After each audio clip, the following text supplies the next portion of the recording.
Shabbat Shalom, everyone. Greetings to the people on Skype and on the Outreach Ministry. Shema Israel, Yahweh Eloheinu, Yahweh Echad, v'ahavto et Yahweh Elohecha, b'kol lavaveka, uvkol nafasheka, uvkol ma'odeka. Hear, O Israel, Yahweh is your Elohim, Yahweh is one, and you shall love Yahweh your Elohim with all your heart, with all your being, and with all your resources. So the title of the message today is, Where's Your Halo? Anybody cringe at that?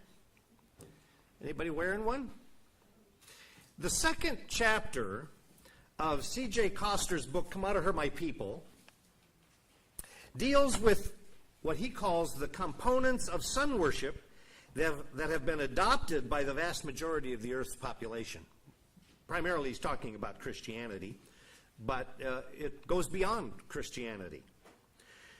Well, this chapter in this book, the second chapter, is divided into 26 sections covering 26 words or groups of words that come to us from a sun worship background. Most of you have read the book. Some know that it is very difficult to eliminate references to sun worship in our speech. And some of you know a little bit more than others how difficult that is.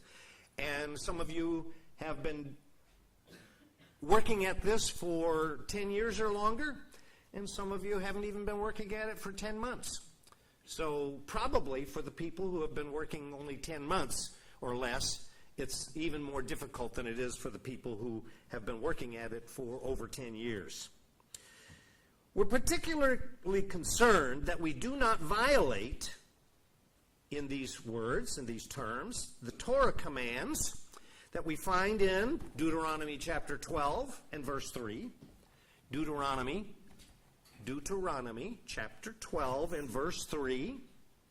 In the Torah, where Yahweh says, and you shall break down their altars, talking about when Israel was sent into the lands of the pagans to conquer them. You shall break down their altars, smash their pillars, and the pillars were symbols of sex worship and sun worship, because there are sun pillars, okay? Burn their asherim with fire, and you shall cut down the carved images of their mighty ones, and shall destroy their name out of that place. In other words, as your footnote says, if you have an ISR scripture, the names of the Gentile mighty ones. And, it says Gentile deities, parentheses, mighty one, but even that word deity is a word that comes from sun worship, which I'm not going to discuss today, but if you've never heard that before, you might want to check that out in chapter 2. And the other place is in Exodus, and one that we really do focus on more readily is in Exodus 23:13, which we just read in the Torah reading about 2 weeks ago. Exodus 23:13, and Yahweh says in Exodus 23:13, and in all that I have said to you, take heed. Make no mention of the name of other mighty ones. Let it not be heard from your mouth. And again, as we have said, and probably will say time and again, it's almost impossible to eliminate the names of almighty ones from our speech, our everyday speech. Because even the word, that which I just said, the word the was the name of a mighty one. And you notice how many times I've said the already. So we are not going to eliminate that. Primarily what Yahweh is talking about is to eliminate calling him or things surrounded by him or about him with the names of other mighty ones. So today I would like to address only one of these 26 components, but one that we struggle with and we hear people struggle with even as we read the ISR scriptures. Even though it does not appear in the ISR scriptures, And the component I'm talking about is holy. Holy. And it's not spelled W-H-O-L-L-E-Y or H-O-L-E-Y. It's H-O-L-Y. Holy. By now, I think almost everybody who is on the DVD program and on Skype, those people who are attending here, have an idea why we don't use that word, holy.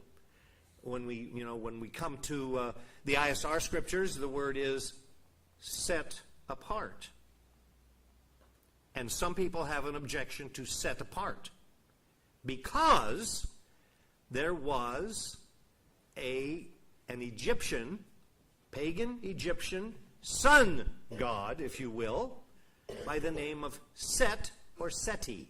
And also it was the name of a pharaoh.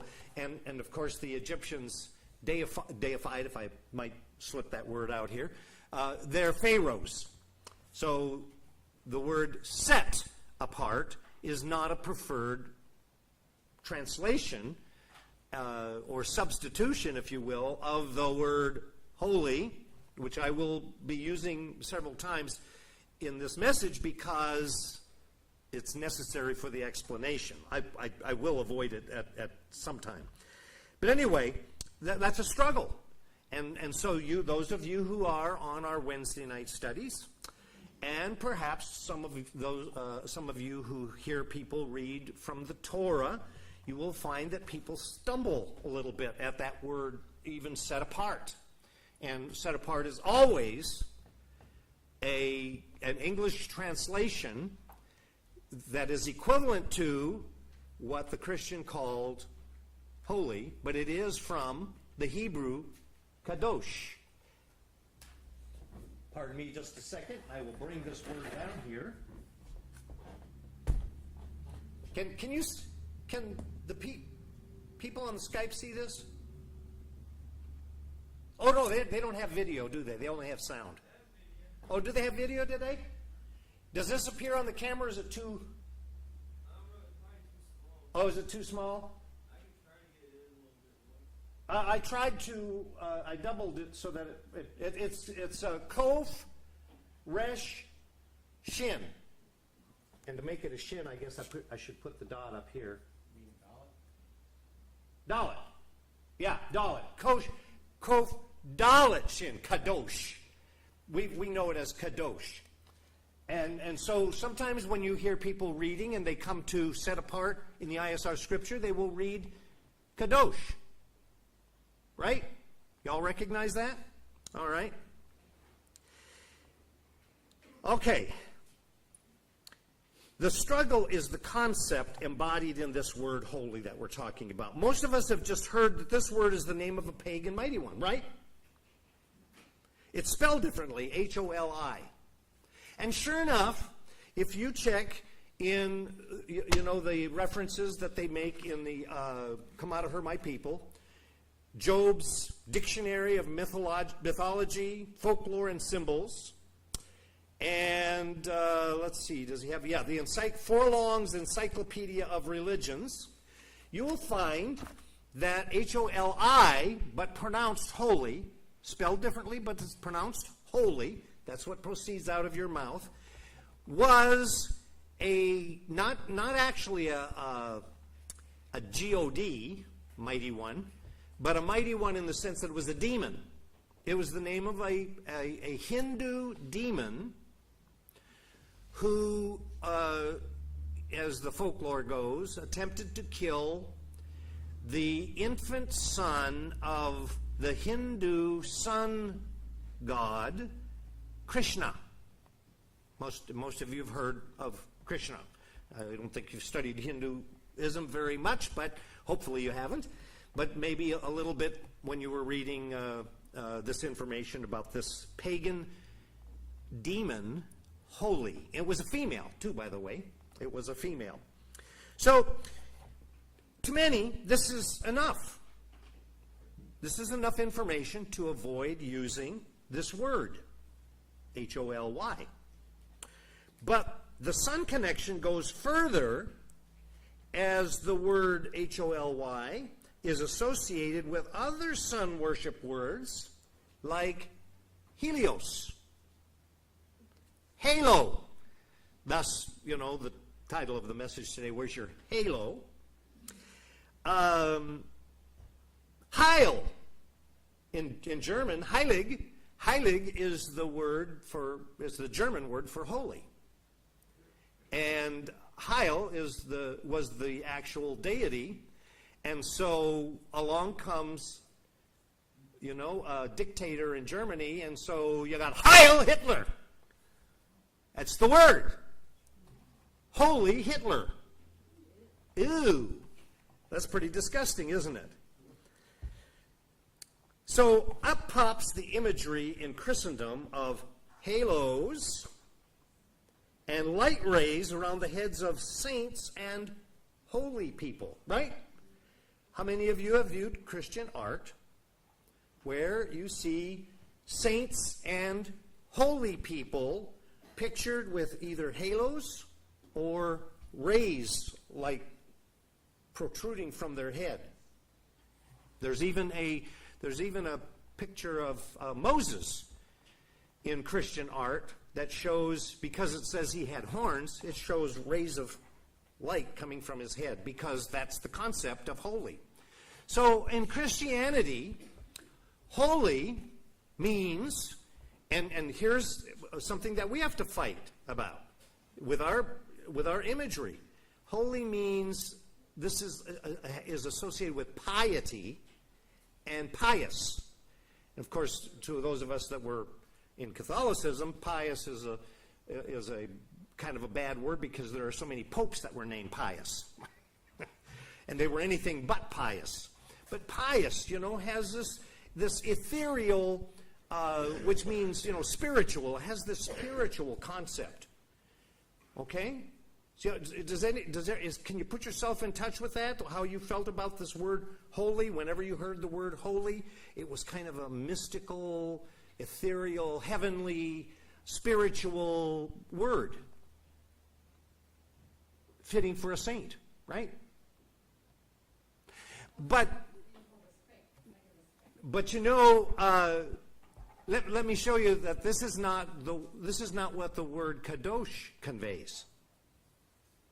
Now, if I had passed out tomatoes to you today, I could probably get you to throw them at me if I told you that prostitutes are kadosh. I mean, how many of you are comfortable with that?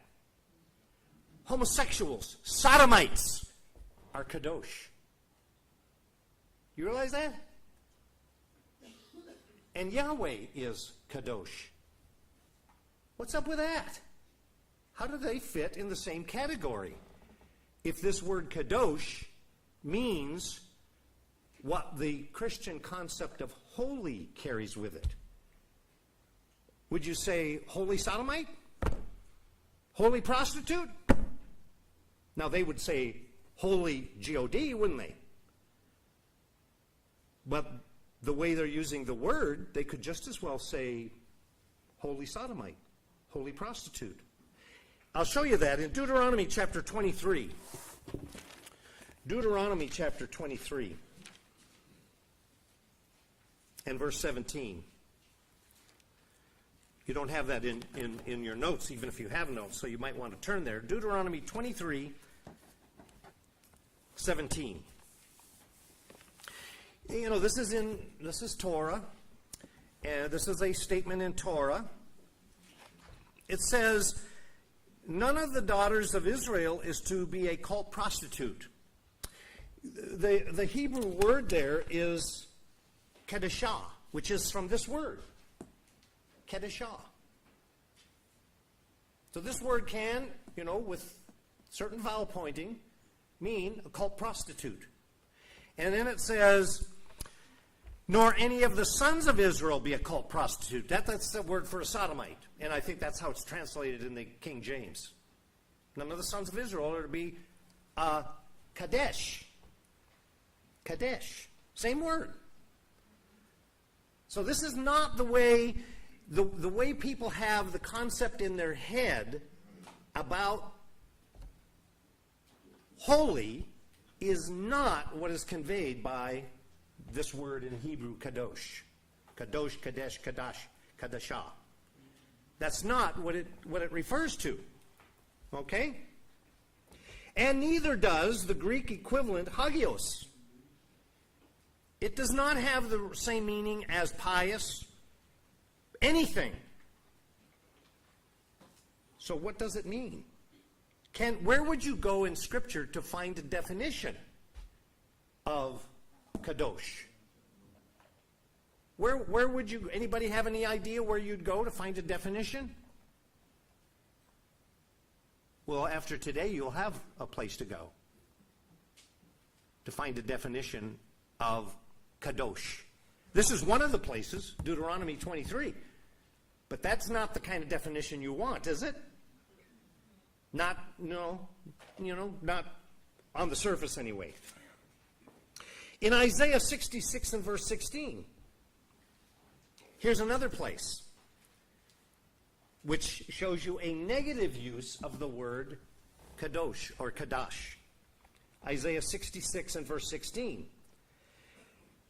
The prophet Isaiah writes this from Yahweh, "For by fire and by his sword Yahweh shall judge all flesh." And of course, this is Isaiah 66. Isaiah is the book that is the prophecies of the Messianic kingdom to come. This is chapter 66, so this is the end of this statement about the Messianic kingdom to come.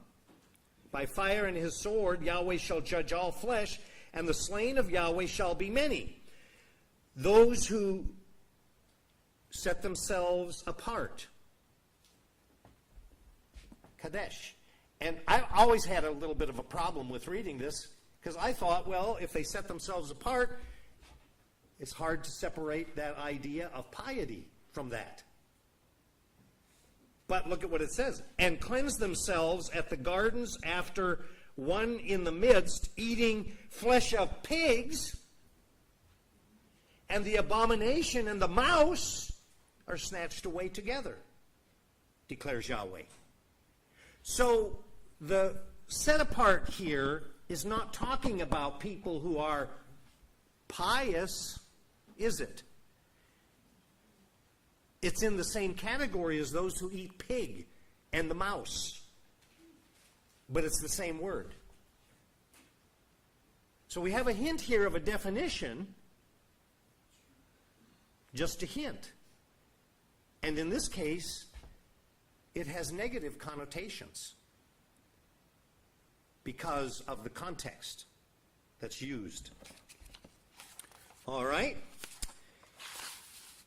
Peter, 1 Peter chapter 1 and verse 13. 1 Peter chapter 1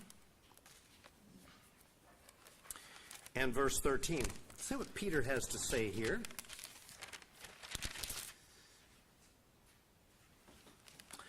He uses this word in chapter 3 and verse 15 too, when he says, but, and here's this uncomfortable term to some, set apart Yahweh Elohim in your hearts. Well, so far, what we've seen about the word Kodesh, with prostitutes and people eating pig and so forth, you certainly wouldn't want to have those thoughts in your mind when you're talking about setting apart Yahweh. 1 Peter chapter 1 and verse 13. Therefore, he says, and he's talking to the dispersion in Pontus, Galatia, Cappadocia, Asia, and Bithynia. And he says, therefore, having girded up the loins of your mind, being sober, set your expectation. For somebody who doesn't like that word set, I guess you'd have to put something like put. Maybe there's probably a pagan deity called put too somewhere. Or place. Maybe there's not one for place. Place your expectation perfectly on the favor that is to be brought to you at the revelation of Yeshua. So, do I have the right 1 Peter 1? Yeah, I'm in 1 Peter 1. Okay. And, okay, we're reading on. Verse 14. As obedient children, not conforming yourselves to the former lusts in your ignorance. So actually, we want to get a little bit later in here in verse 16. Instead, as the one who called you is, there's that word. That's in the Hebrew, this is Kodesh. The one that called you is Kodesh. Okay? So you should also become Kodesh in all behavior. Now, see, what I want you to do today is I want you to realize that if you had a concept of holy in your mind from Christianity, and it had anything at all to do with piety and being pious or righteous or whatever you thought was good, when we're done today, I hope you can remove that. That idea that, people who are Kodesh are always, righteous and pious. Because that's not what the Hebrew concept is. That's not what it is at all.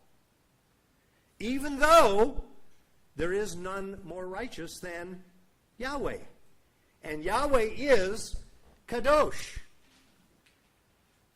But remember, a sodomite is Kadosh. So what do they have in common? Oh yeah, they do have something in common. No, the sodomite doesn't have the Ruach.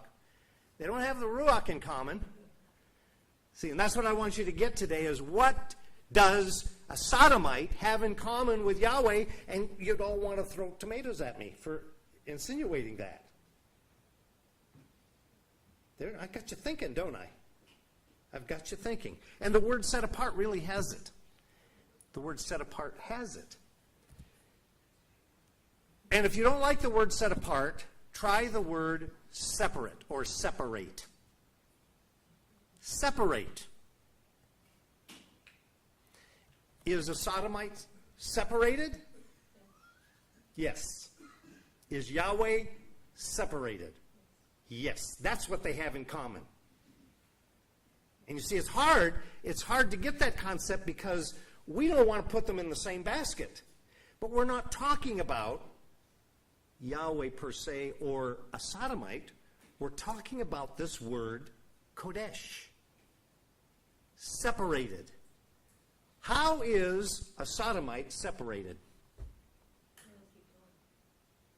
They're separated from Torah. They're separated. We hope they're separated from us, right? Unless they're repentant. Prostitute, same thing. Those who eat pig and mouse, possum, squirrel. They're separated from us. They're separated from Yahweh. And Yahweh is separated from them. That's the key to understanding what this word kadosh is. Okay? So he says, you, the one who called you, is kadosh, so you also should become kadosh. Separated in all your behavior, because it has been written, be separate, for I am separate. But so is a sodomite separate. But a sodomite is not separate in the same way that Yahweh is separate. But we are supposed to be separate like Yahweh is. All right? Now let's go to Deuteronomy 6:4, which I just read to you. Deuteronomy 6:4. Shema, or as some of us like to say, because we studied a little bit of Hebrew, we like to combine the Shema here with the truth and the action and obedience, belief in Emunah. So we say Shemuna. Hear, O Israel, Yahweh your Elohim is one. You shall love Yahweh your Elohim with all your heart, with all your being, with all your might. And these words which I am commanding you today shall be in your heart. So if you want to be separated to Yahweh, this is what's in your heart. A sodomite is separated from Yahweh. We want to be separated to Yahweh. But the sodomite and the prostitute and those who eat swine's flesh are separated from Yahweh. And that's what the word means. Now, where can you get a definition of that? Leviticus chapter 11. In the Torah. The Torah helps us define this, besides the ones we just read, because they're, the Deuteronomy 23 thing, that helps us to define the word. And, this is a very difficult concept to erase from your mind what that word holy has placed there. It's very difficult. And especially, and then you rebel when you come to a Torah statement like Deuteronomy 23:13, where you find out that a prostitute and a sodomite, and in Isaiah 66, someone that eats pig and mouse, bushy-tailed mouse, squirrel, that they are kadosh. That's it just does not compute. It just kind of, your brain sends out sparks, and you got sparking going on, and it's hard to get this concept. But we're not talking about piety.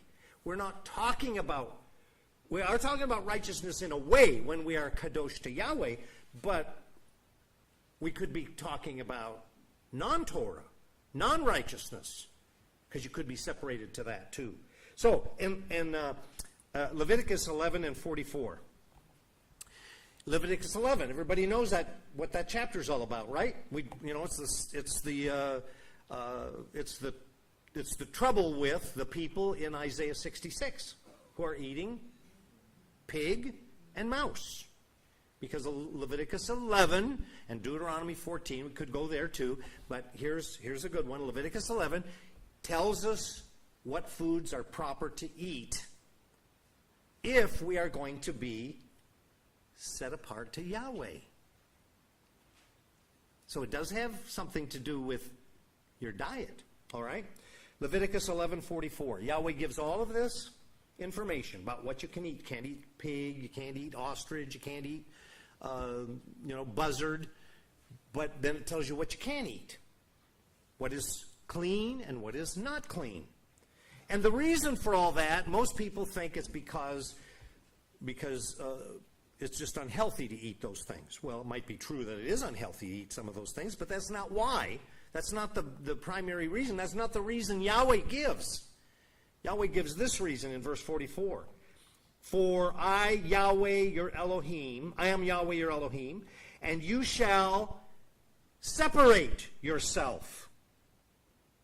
There we've got set yourselves apart, so the word is separated, kind of appropriate. You shall set apart yourself is more how we would directly translate it, except separate is perfectly fine. And I don't think that the word, it doesn't appear in these 26 anyway, I don't think there's any bad connotation from the word separate. It's just a little awkward sometimes, a little more awkward than set apart. But see, set apart is a perfectly good concept. It's a good concept. And by the way, if you were to eliminate the word set apart and just say, well, I'm just going to use the Hebrew word, Kodesh or Kodeshim for Kodesh ones, if you transfer the idea of holy to Kodesh, you're in the same boat, aren't you? Just because you use the word Kodesh doesn't mean that you have properly understood or gotten to what Yahweh is meaning. And that's one of the major things that I want you to understand. You can use Kodesh, Kodesh, Kodesh, but if when you use Kodesh you have holy in mind,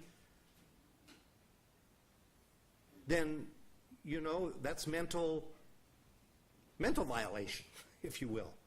And actually, it's polluting what Yahweh really intended by the word. He doesn't mean that. He doesn't mean anything like holy. He means separated. And you can be separated for good or you can be separated for bad. And, of course, the epitome, the pinnacle of being separated for good or Tov, is Yahweh. Okay? So he says, you shall be set apart or separated because I am separated. And that's the whole reason for clean and unclean meat. Meat that is separated like Yahweh is separated for Tov, and meat that is separated away from Yahweh that is raw. Tov and raw. And that's not R-A-W, by the way.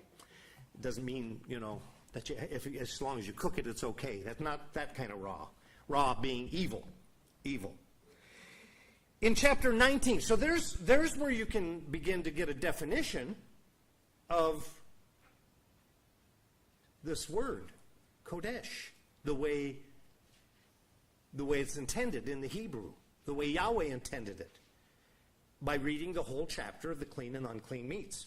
Chapter 19 now, Leviticus again. Leviticus chapter 19. Speak to all the congregation of the children of Israel, and say to them, be kadosh. Not pious. He doesn't say be righteous, and yet he really is telling you what righteousness is.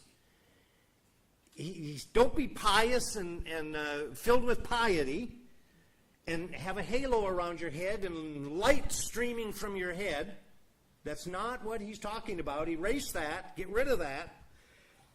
Be separate. For, or because, I, Yahweh, your Elohim, am separate. Separated from evil, if you will. And then he says, and here it is. Here's the definition of how you are separated. How are you kadosh? Each one of you should fear his mother and his father and guard my Sabbaths. I am Yahweh your Elohim.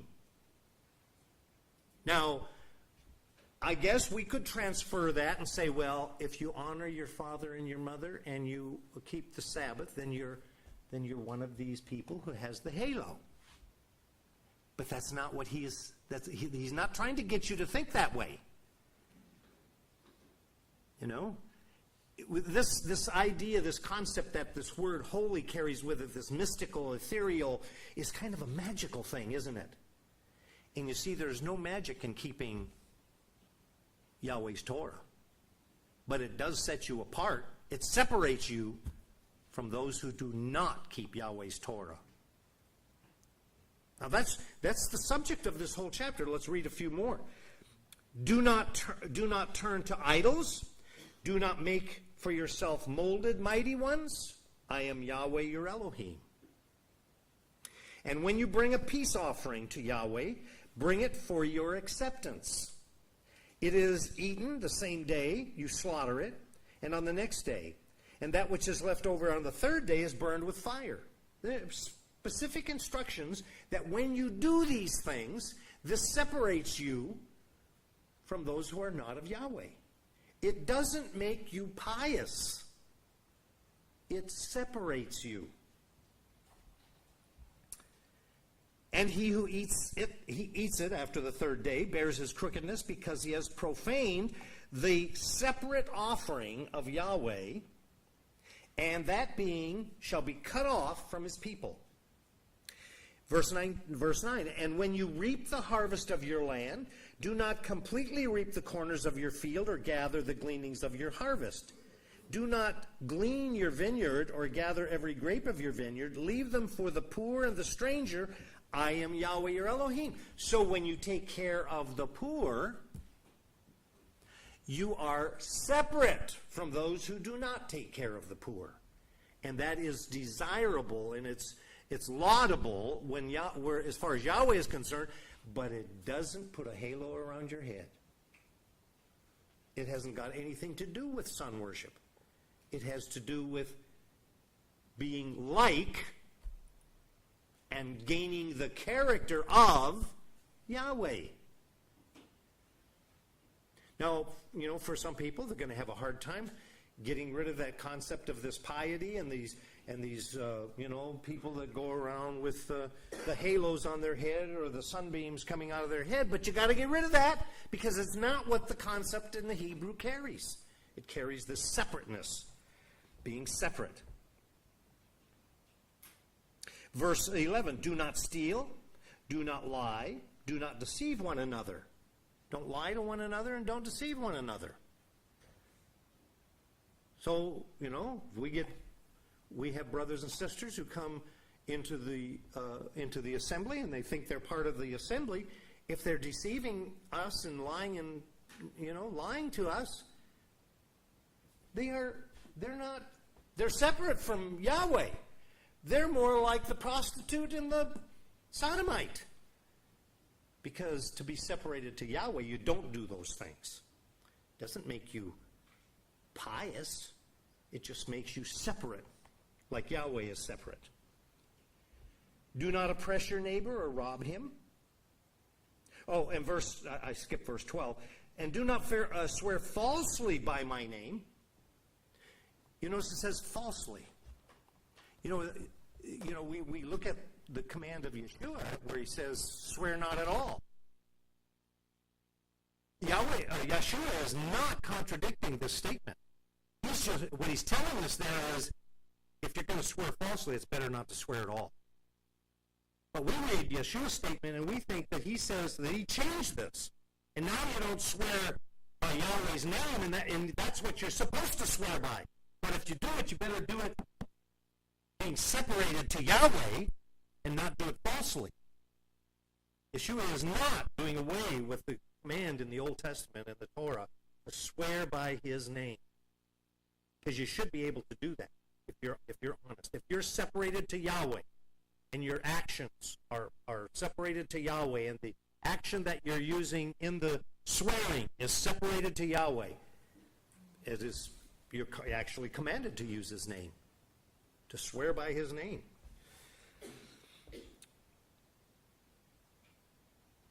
Then he says, do not oppress, in verse 13, your neighbor or rob him. The wages of him who is hired is not to remain with you all night until morning. So, your bosses are not kadosh where Yahweh is concerned if they're just paying you once a week. To be kadosh with Yahweh, you pay a guy day by day. That's what he says. Verse 14, do not curse the deaf or put a stumbling block before the blind, but fear your Elohim. I am Yahweh. Do no unrighteousness. Okay, if being kadosh made you automatically righteous and pious, then you wouldn't have this statement. Do no unrighteousness in right ruling. This is your judgment now. Do not be partial to the poor or favor the face of the great, but rightly rule your neighbor in righteousness. So you even have judgment in here.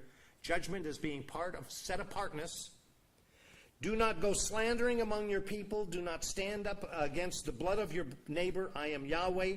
Do not hate your brother in your heart. Reprove your neighbor for certain. Reprove him for certain. So when he has all these other statements, he doesn't say, don't judge your neighbor, don't judge your neighbor at all. No, he says when you judge righteousness by the Torah. And if somebody is going contrary to it, you reprove your neighbor. Sometimes when we think we're kadosh, we're not kadosh. Because we don't follow all. Some people get really upset if we read the statements of Shaul, about various behaviors that are not acceptable in the congregation. But Paul understood this. He understood what it meant to be separate in your judgment. Bear no sin because of him. And 1 Corinthians chapter 5, Paul rebuked that congregation because they were bearing sins because of that individual. Do not take vengeance or bear a grudge against the children of your people. You shall love your neighbor as yourself. I am Yahweh. So there's, and it goes on, other details. Those are the things that when you do them, they set you apart. But for the most part, when you read those things that Israel was supposed to do this, you don't get the idea that by doing these things, these people had halos around their head. They were somehow pious. They were expected to do it. And it was going to set them apart, but it wasn't going to make them saintly in the sense that the word holy carries. Okay? And he says, he again reiterates it in Leviticus chapter 20 and verse 7. You shall set yourselves apart, or you shall separate yourselves, and you shall be separate, because I am Yahweh your Elohim. And I think some translations have that statement from Leviticus chapter 19 and verse, what was that verse that we just read up there at the beginning? 2? Verse 2.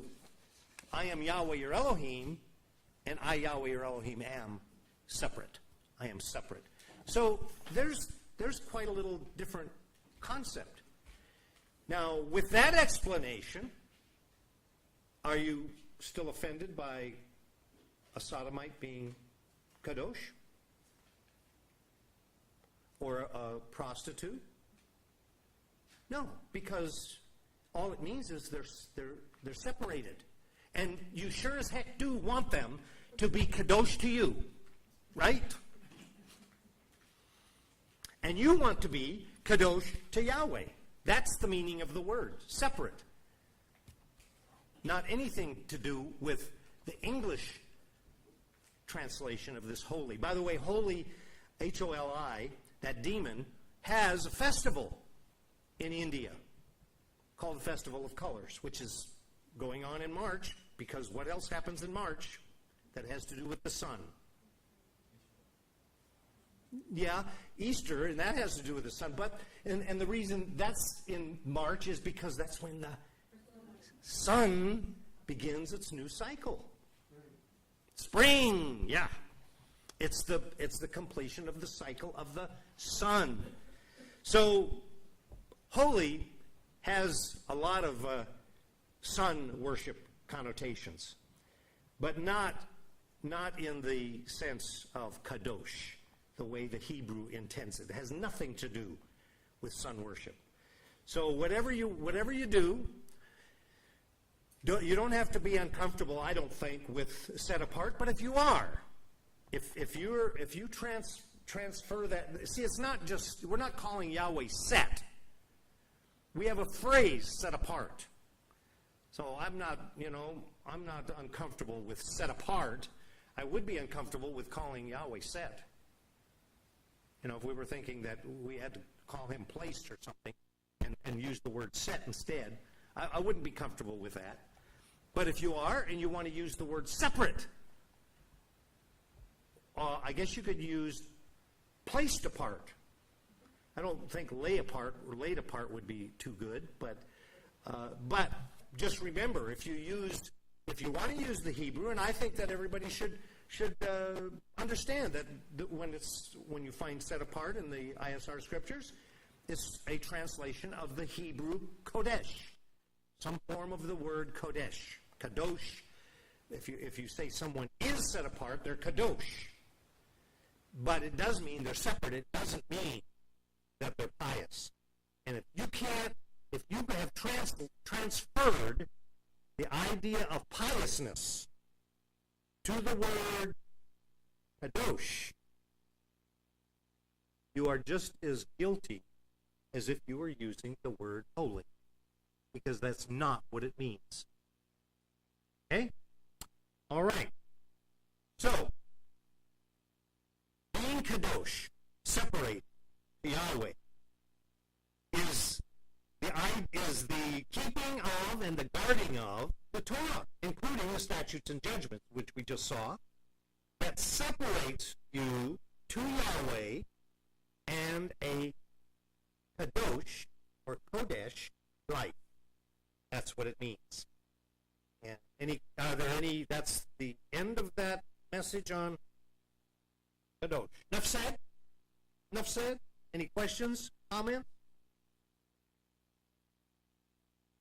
Yes? Now, Doris, what did you say?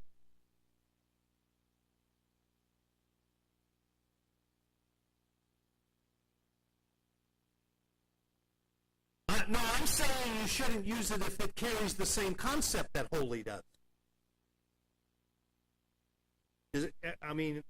Nobody thought I was saying don't use kadosh, right?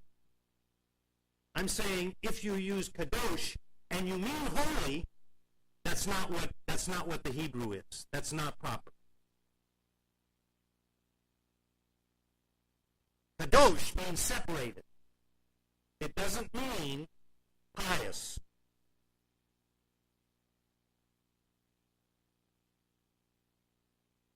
Well, when Yahweh is kadosh by his righteousness, but kadosh doesn't mean that he's righteous. It means that he is separated by that righteousness. He's separated from unrighteousness. But it doesn't mean he's righteous. Kadosh does not mean righteous. Kadosh means separated. Because remember, the prostitute and the sodomite are kadosh, but they're separated a different way. So don't attach that word, the ethereal, heavenly concept to the word kadosh, or set apart, or separated. It just means separated. Right? We did what? We're kadosh one way or the other. We want to be kadosh to Yahweh, but we were kadosh to the ways of the world. Yes, we all have been. We've been kadosh one way or the other. And a prostitute is set apart for a specific or separated for a specific purpose, and not one that we want to talk about. And the same with the sodomite. Same with a person that eats. Now, a person that eats pork is separated for a particular purpose, and maybe in that purpose is illness. Okay? But that's not specifically what Yahweh says. They're separated for something away from Yahweh. They're tamei. Yeah. And oddly enough, we want to be tahor, which is clean in Hebrew. So we got a word that's kind of wrong on that. Anybody out there in Skype have anybody out there have a question? Okay, unmute them. See if there anybody type a question. And no questions out there? Did y'all fall asleep, or is that pretty clear? It's pretty sure. Thank you. All right. May Yahweh bless you and guard you. Yahweh make his face shine upon you and give you his favor. May Yahweh lift up his countenance over you and give you his peace. Yivarekeka Yahweh vayishmereka, Ya'er Yahweh panav aleka v'kaneka, Yasar Yahweh panav aleka v'yasam. Shalom.